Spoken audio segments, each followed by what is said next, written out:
Hello, welcome to the European Open briefing for Monday, October the 31st. I'm Rafi Boyajian, currency analyst at XM.com, and we're going to be looking at the latest developments in the currency markets today.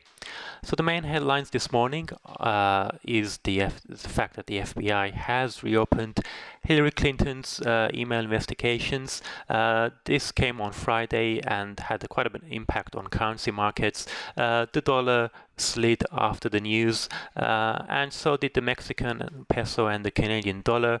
And this is because the reports that the FBI is reinvestigating those emails has hurt Hillary Clinton's lead over Donald Trump, and this, of course, is negative for the markets because Donald Trump win is not seen as good news for financial markets. The dollar had hit a fresh 3-month high against the yen just prior to the reports on Friday. This came after stronger than expected US GDP data for the third quarter of the year. We also had some Japanese data both on Friday and today, which we're going to look at more closely in a while. So let's begin with the US dollar. We can see here that on Friday it hit a 3-month high of 105.53 yen.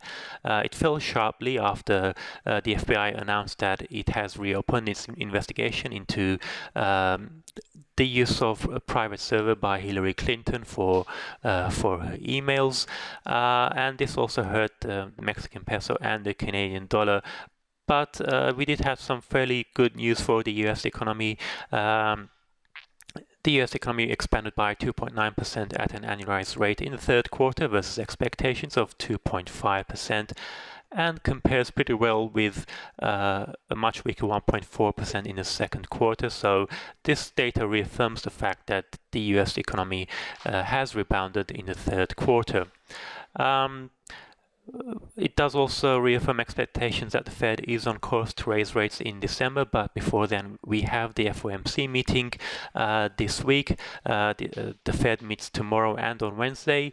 Although no changes are expected by the Fed this week, the FOMC statement will be closely scrutinized for any clues as to what the Fed will do in December. And then in the next chart, let's have a look at the Mexican peso. We can see this big jump up for the dollar versus the Mexican peso.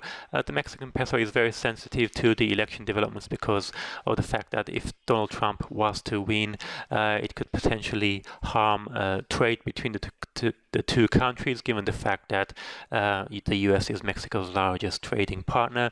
The Mexican peso dropped 2% to 19.10. It's since firmed a little bit to around 18.95 today. We had quite a lot of Japanese data, both on Friday and today.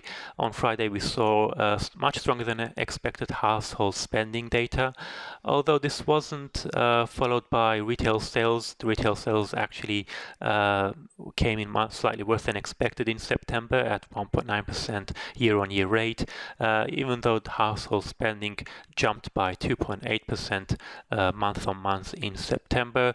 The unemployment rate fell to 3%, and inflation was unchanged at minus 0.5%.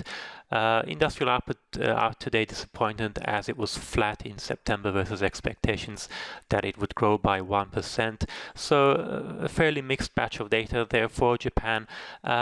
This doesn't change the fact that the Bank of Japan is unlikely to announce any policy changes this week. The Bank of Japan is due to announce its decision on Wednesday morning. On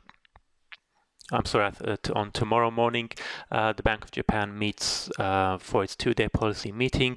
Although the Bank of Japan isn't expected to announce any changes, it may decide to make some further tweaks, or at least signal some further tweaks to its policies, or possibly extend the deadline of when it expects to meet its 2% inflation target. If we look at the euro now, we can see the euro jumped after the reports that the FBI is investigating Hillary Clinton's emails again. That gave the euro a bit of a boost. It rose to just below $1.10. It's eased since back. We have some Eurozone flash inflation and flash GDP data, so markets will be watching that. We also had out this morning some worse than expected German retail sales data, although there was little reaction to that. Now, if we look at oil and commodity currencies, oil, we can see here has been sliding downwards pretty much last week. We still have uncertainty as to whether the OPEC meeting later in sometime in November, whether that will produce any results. We still haven't had any non-OPEC countries committing to such an agreement, so the markets are a bit worried that even if a deal is reached, it might have limited impact on oil prices. We can see US crude is currently trading around $48.50 a barrel. The Canadian dollar, we can see here, has it actually weakened after the FBI reports. It's since firmed a little bit. The US dollar reached an 8-month high of 1.3433. Well, that's an 8-month low for the Canadian dollar. So the US election was more of a driver than oil prices for the loonie. If we look at the Australian dollar and the New Zealand dollar, we can see the Aussie is slightly firmer this morning. It's come off its Friday's lows. It's back about the 0.76 level, and it's holding fairly steady around that level ahead of the RBA's meeting tomorrow. The RBA is another central bank that's meeting this week for its latest policy decision. And finally, for the Kiwi was hurt slightly by the risk aversion. So the fact that the FBI is looking into Clinton's emails again, that's created a bit of a risk-off mood in financial markets on Monday. Let's have a look at today's calendar. We can see the German retail sales data out there earlier this morning. It was much weaker than expected. Expectations were for 0.2%. The actual was minus 1.4%, so quite a big difference there in terms of actual and expectations. It's going to be quite a busy one for Eurozone data. We've got flash inflation and flash GDP data. The Eurozone economy is expected to grow by 0.3% in the third quarter. That's unchanged from the second quarter. And inflation is expected to tick up slightly from 0.4 to 0.5%.